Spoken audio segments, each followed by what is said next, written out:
What's going on, guys? Now, before you watch this video, I want to say happy holidays, and because of that, we are going to be doing a 50% off the entire store. Also, don't forget, we are bringing back the Transformation Challenge, which you will get an opportunity to win up to $5,000. So make sure you click the link down below. Now, let's get on to the video. What's going on, guys? So yes, I do have my man back in the building, Dr. Beau Hightower, and I'm not going to let him crack me up, right?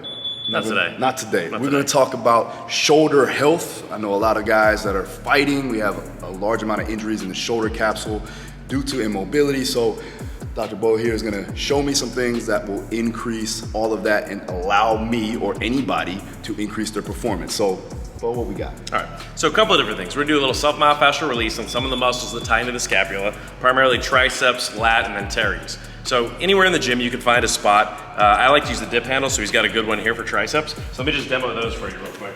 So obviously when you're tucking your elbows in, you're pulling, you're grappling like this, there's a lot of activation on the underside here. And if you think about the biomechanics of the shoulder, lat's much bigger than the deltoid. These muscles are stronger and bigger to begin with, right? So when these get too tight, it's harder to bring your arm up and abduct. It's harder to reach out in front. You may even find your punches aren't snapping quite as much as you want. This is a really good way to loosen up those muscles and balance out that indifference. So you're gonna get on the tricep here. So if I'm trying to get long head, I'm gonna go palm up, lean my body weight down. I'm getting on the upper portion right here, and I'm getting that tissue. So think about like going through your skin and grabbing the muscle. Your skin's gonna stay in contact and you're just gonna go back and forth across it, holding pressure. If you need a little more, you can put your hand on the top and press into it.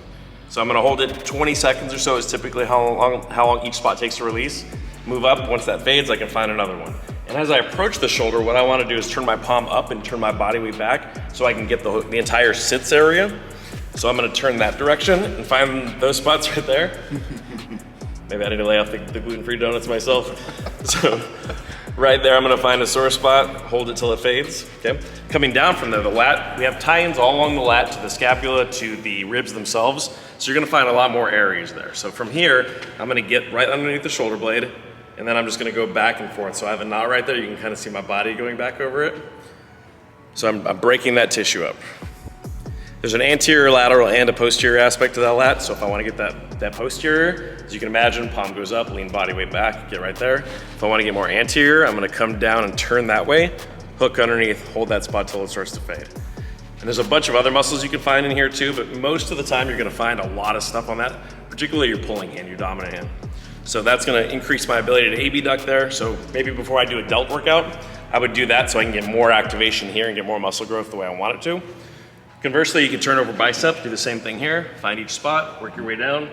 You don't need somebody else for this necessarily. You don't need a pill or any of those other things. So pretty much anywhere in the gym, if you can find something like this, the handles work good. You know, those are great self-myofascial release exercises. And how long would you say that you need to use this, let's say for pre-activation before you go to train? I would say I wouldn't spend more than 30 or 45 seconds per muscle. Okay. So you don't want to deactivate it to the point where it doesn't fire. That's not beneficial either. So you want to loosen up to where you have optimal activation to it.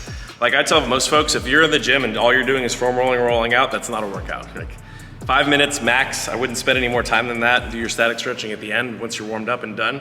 But this stuff can definitely benefit your workout. So one more stretch I'm going to show you is going to be a coracobrachialis stretch. It's also going to get anterior deltoid. So depending on the way you turn your hand, one way I like to set it up, it's almost like you're skiing. We call them skiers. So you're going to lean up, upper body, elbows go back, triceps going to kick, and you're throwing the arm back like that. So as you relax it, you're going to feel a stretch on the anterior component, and you're just going to do that for a good 20 seconds or so. And over a period of time, that tissue starts to elongate. You're going to get better reach this direction, which is going to open this up as well. You'll get better stretch there. If you're looking to get a little bit more of the anterior delts, you can go palm down. If you want to get a little more pec, you're going to go palm forward.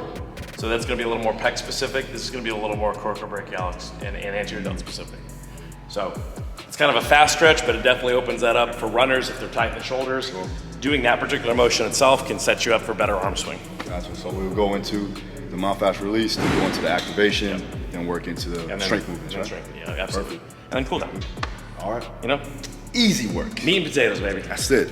Nothing new, but nothing also very... Just optimization, right? Optimized. I love that word, optimized. And that beard is optimized to this one's five-time trainer of the year right here. Thanks again for having us on. That's why I have him here. You know? Give me my props. All right, guys, thanks again for watching. Make sure you subscribe, hit the notification. Follow my man if you haven't already done so, because he has way more followers than myself. Subscribe to his channel and mine, and I'll see you again next time. Peace.